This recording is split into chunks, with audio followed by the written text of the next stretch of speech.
All right, what to do if you want to be a successful Spey competition distance casting caster. First of all, don't do what I do.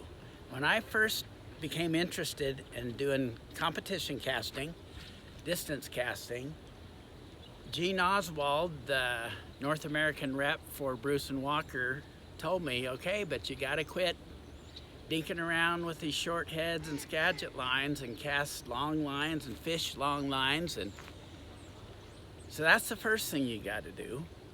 And then you got to live with that long line in your hand. So if you're fishing or casting, it takes an inordinate amount of time to master distance casting. I've been stuck at about 130 feet for about 3 or 4 years. That's how far I've progressed. My casting is better, my style is better, my form and my technique is way more improved. I learned how to use both hands instead of just the top hand. I'm working on my forward stroke instead of just trying to get this magical V-loop that's going to send my cast to another realm. I finally figure out, thanks to a presentation by Zach Williams at the Clearwater Spey Clave, that it's more about the anchor, having the anchor out in front of you and having it be light and hitting the same place every time and mastering that forward stroke. So what do? I go and do more trout fishing with my single-handed rod, because my priorities are to fish with my son, number one, or my daughter, or spend time with my kids. Okay, so that's my priorities. If you're gonna be a great caster, you have to have casting as your top priority. Mine's not. Fishing is right up there, casting is important, and I love catching the little trout on ultralight gear. And here's the deal. Last winter when I was fishing, I got into making these videos, and everybody wants Skagit casting videos, and they want them with Spey rods. And so that's what I did when I should have been casting Spey lines. Casting, 55-foot line on a 13-foot 6-inch rod. That'd be fine to keep you in the long belly casting form, but everybody wants to be a Skagit caster, and that's just, the videos I've made. So here is what I'm trying to do with my long line casting, because I'm going to cast at Poppy's Spey Clave here in the end of the month.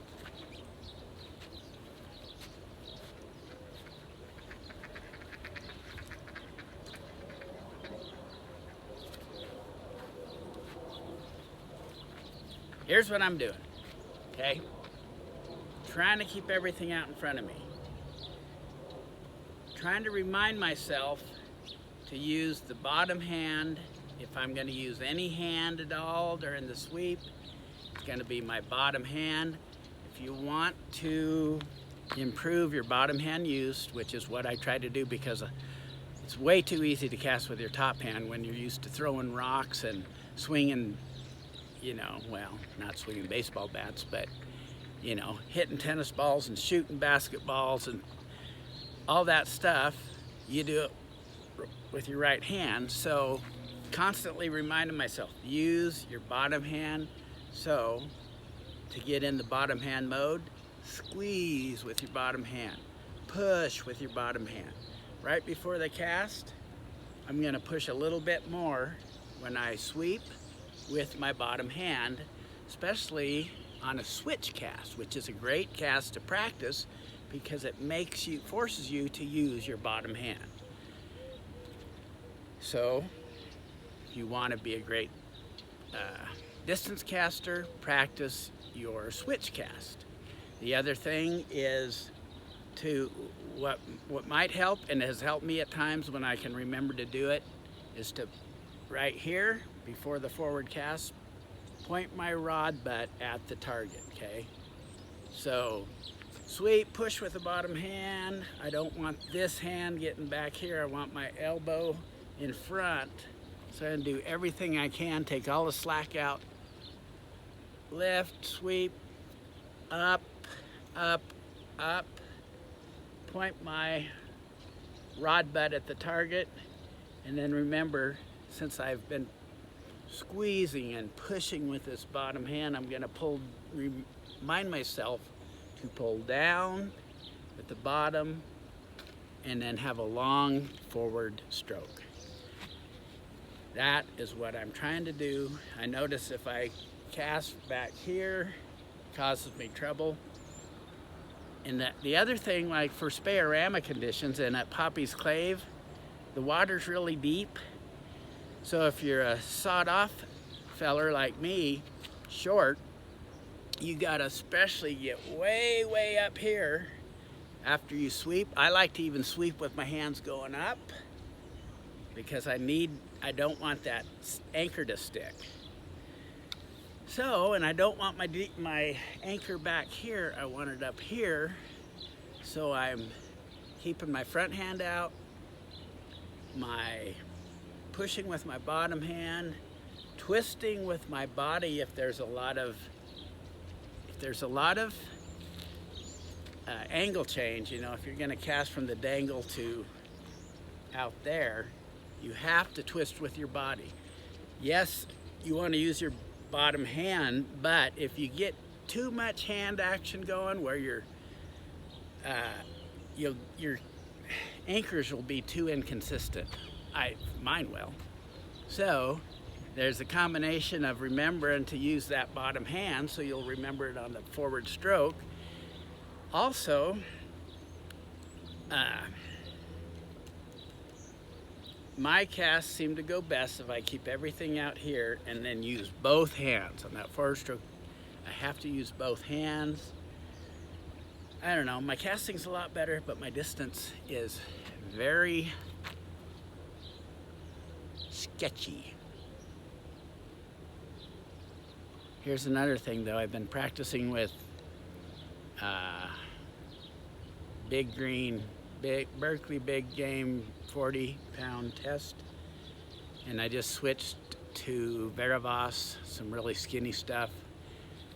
I'm hoping that might give me a few extra feet. So, squeeze, push, bottom hand. After the sweep and during the sweep, get high as you can if you're short and in deep water, and then try to cast before your bottom leg of your D-loop sticks on the water. So lift, you gotta rock back to keep your hands in front of you and keep that sweep coming around. Here's another thing I found, and this is probably a big no-no, but I do pretty good if when you're supposed to lift, sweep, forward cast. I've kind of had some good luck making my lift and my sweep all in one motion, and when the line is at this angle, tracing that with my rod tip and getting up high.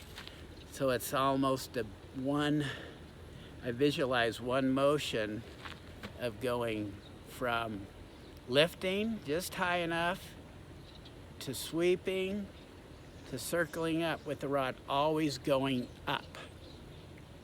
Always going up. So anyway, those are the things that I'm doing.